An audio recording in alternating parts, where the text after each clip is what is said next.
This is Autoline Daily reporting on the global automotive industry.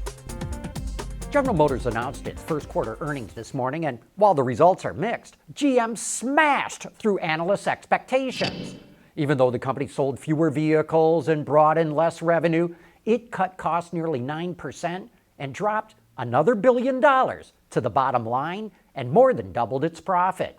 Wall Street was expecting GM to post $1.11 per share in earnings, but GM earned $1.41 per share, and that kind of upside surprise almost always pushes the stock up. And so far this year, GM stock is already up 19%.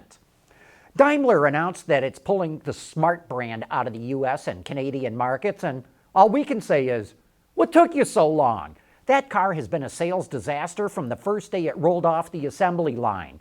Last year, Smart sold fewer than 1,300 cars in the US. So far this year, they've only moved 230. And that's probably why last month Daimler agreed to essentially hand the brand over to Geely, make it electric, and move production to China. Speaking of dropping models, Auto Forecast Solutions reports that the Cadillac XTS, the best-selling passenger car in Cadillac's lineup, will go out of production in September.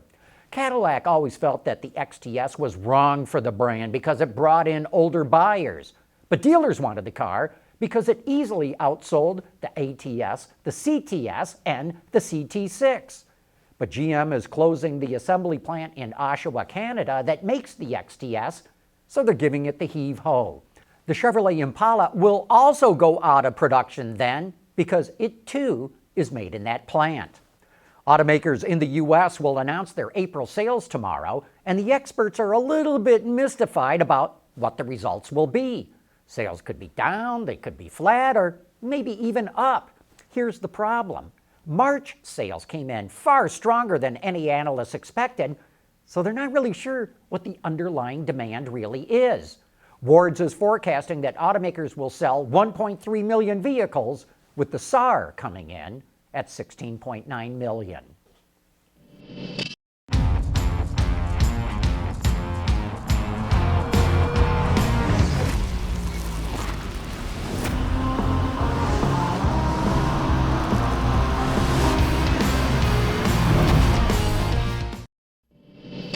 Last year, Toyota announced plans to equip its vehicles in the US with dedicated short-range communication, or DSRC. The connected car technology was supposed to start in 2021. But now Toyota is ditching those plans because it needed more support from other automakers and the government to support the 5.9 gigahertz spectrum for DSRC. The rest of the industry, meanwhile, is headed to 5G and cellular V2X technology. Here's another issue. States, counties, and municipalities would have had to build out that DSRC infrastructure, while the telcos, the telephone companies, will pay for 5G and cellular because they can make money off that technology. You know, if you drive a Jaguar or a Land Rover, you can earn cryptocurrency while you drive. JLR wants drivers to share info about road conditions, traffic jams, or potholes, which will be automatically provided to navigation providers or local authorities with JLR's Smart Wallet technology. Drivers will earn credits which can be used to automatically pay for tolls, parking, or electric charging. You know, with so much data being created by new vehicles, automakers are trying to find ways to monetize it, and it could be worth a fortune. FCA is partnering with Google Technologies and Harman, which is part of Samsung, to create a new connected vehicle ecosystem. FCA's Uconnect infotainment system will use a new cloud-based platform from Harman to power connectivity and offer a number of services. Uconnect will also be powered by Android, which will provide new content with over-the-air updates.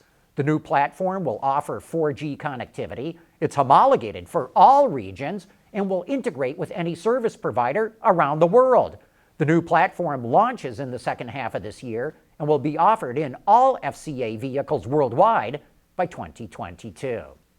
Okay, coming up next, I'm going to give you 166 million reasons why Tesla's retail model is flawed. Autoline Daily is brought to you by Bridgestone Tires. Your journey, our passion. You know, I think Tesla made a strategic blunder by passing over franchise dealers and trying to sell directly to customers. As a result of that, 12 states have banned sales of Teslas, and 9 other states greatly limited how many company stores Tesla can have, usually 5 or less. And there's a bigger problem. Tesla has saturated the markets where it can sell cars. Anyone who lives in California or travels there will tell you the state is literally crawling with them. They're everywhere. And that's why Tesla desperately needs to open up its market in those 20 other states that have banned sales or limited how many stores it can have. Collectively, those states have a population of 166 million people who buy more than 8 million new cars a year. That's a huge chunk of the market that Tesla is largely missing. No doubt embracing the franchise dealer system would be a bitter pill for Elon Musk to swallow.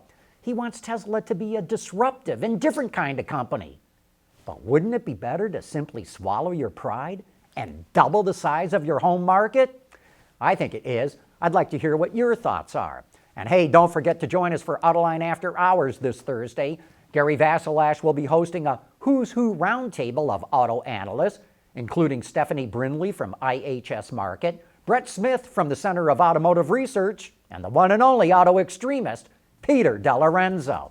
It's going to be a great show, so mark your calendars for 3 p.m. Eastern Time on Thursday. Anyway, that wraps up today's report. Thanks for watching. We'll see you tomorrow.